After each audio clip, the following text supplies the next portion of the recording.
I have a long-term vision of what I am creating, but I get sidestepped on a daily basis with the short-term. I don't really feel like doing this particular step right now. I don't really feel like doing this particular thing today. On multiple subjects. Is that a bad thing or a good thing? Yeah, well, I want to be really sleek and toned and in shape, but I just seem to never feel like working out today, and it's always today. Or I want this one particular company to build it to a $100 million company, but I don't ever feel like doing the email marketing campaign today, and it's always today. So I just have been a little bit stuck in that. But the question that we have is, what do you feel like doing? Are you feeling like doing something? So it varies. So some days, yes, and I'm living a really good life, but some days, no, I don't feel like doing anything. We've been saying a lot recently. Mm-hmm. The last several gatherings, we've been really emphasizing that we would encourage that everyone do 30% less, 40% less. We've been encouraging that people do 50% less, 60%. We've been encouraging that people do about 70% less, 75% less of what they have been doing. Yeah. And more contemplating, more visualizing, more taking pleasure from life, more vibrational work, less action work. And so that's part of what's happening to you, is that you're beginning to understand where your true leverage is. Mm-hmm. And it's a hard adjustment, because you know from past experience, from watching yourself and watching others, that when you really apply yourself, that you can make some things happen. But when you're talking about things of this magnitude, when you're talking about that sort of leverage, now you've got to tap into a vibrational leverage. Some years ago, Jerry read a book, many years ago. Alan Laken had written it, and it was a self-help book, and it was called How to Get Control of Your Time in Life.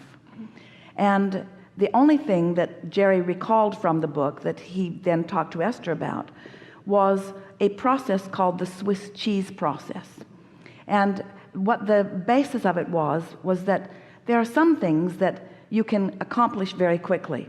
It only takes a minute or 10 minutes or maybe even an hour. So if it's on your list today, you can get it done if you apply yourself. You can use things like willpower and diligence and determination to make yourself do those things. And you can get a reasonable number of those done.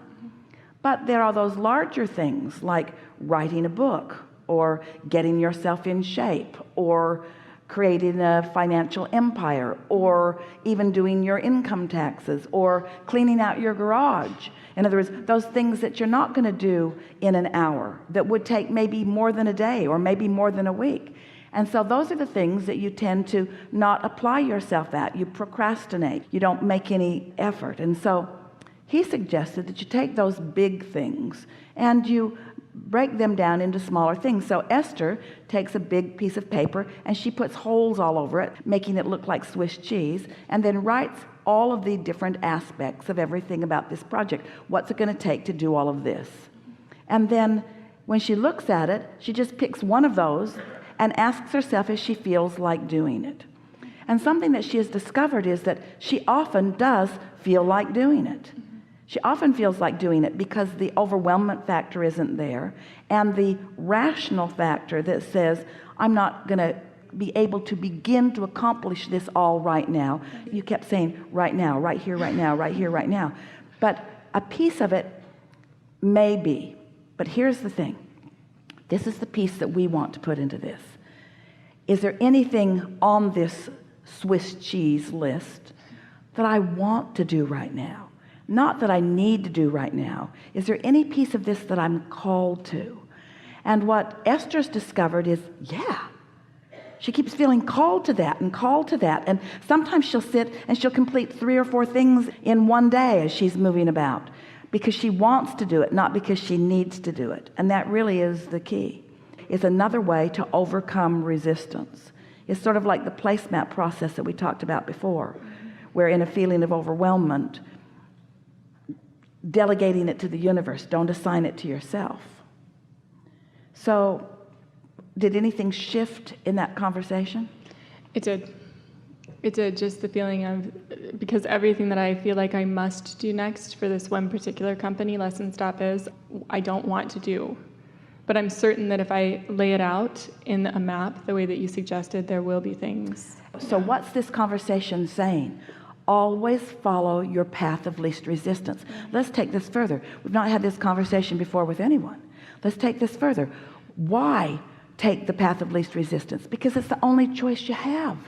And here's the big piece. Your inner being knows what is the path of least resistance. So you've got to give yourself permission to take that path of least resistance. And most of you don't want to do that, because then you define yourself as lazy or inappropriate or unfocused or unwilling, and that's just not the case.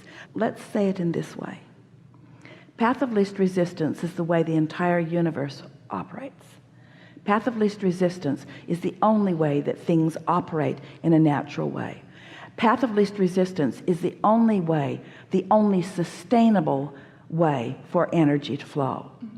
Path of least resistance is a good thing, because path of least resistance and path of most allowance are the same thing. Path of least resistance is a good thing. So am I inappropriate that I don't feel like doing all of those things? Certainly not. There's resistance that's keeping me from wanting to do them. And so it's releasing that resistance that is necessary right now. You're going to have fun with that. You think we got to the bottom of it? Of that, yes. What else? Relationships. So I met a really wonderful man. I date wonderful, amazing men. And he's in Boulder. I live there part-time. And we were communicating for 6 weeks before we met in person. We met through mutual friends, and we were so excited to meet each other. And then it was off when we met each other in person in a really weird way. And so I just kept pulling back and remembering all the things that I really like about him. But all of a sudden he's like, I'm just terrified of having a girlfriend. I'm like, well, you could have mentioned that when we were talking. But so I've just been really chill about it in general, and I'm letting it unfold. And I am using it in a different way than I've ever used a relationship before, so mentally. Let's apply this path of least resistance, Swiss cheese, to this.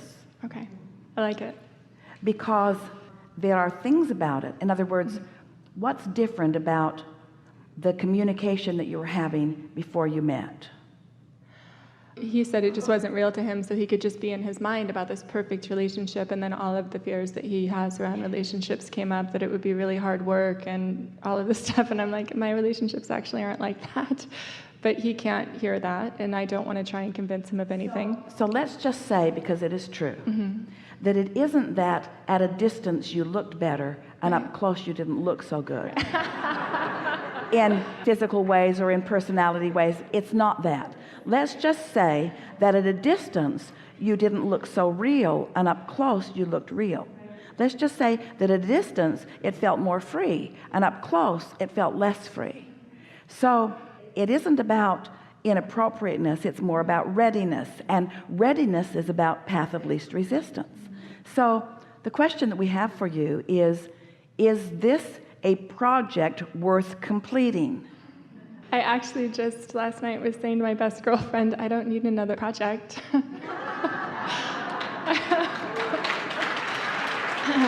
But I'm being open. But isn't everything really a project? I suppose. In other words, we're not talking about you fixing him or making, we're talking about you finding the unconditioned in it enough, not needing his response to be a certain thing in order for you to feel good, being able to continue to focus upon the positive aspects and hold yourself in that place of alignment. Because when you do that, that takes a condition out of it, the very condition that is frightening him. Yes.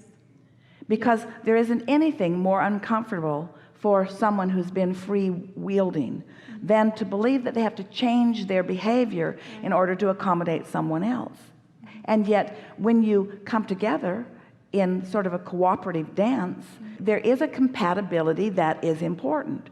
Do you believe that you discovered compatibility on most subjects before you met? Yes. And so can you feel that it isn't about lack of compatibility, it's more about lack of readiness, and lack of readiness is about alignment only, you see.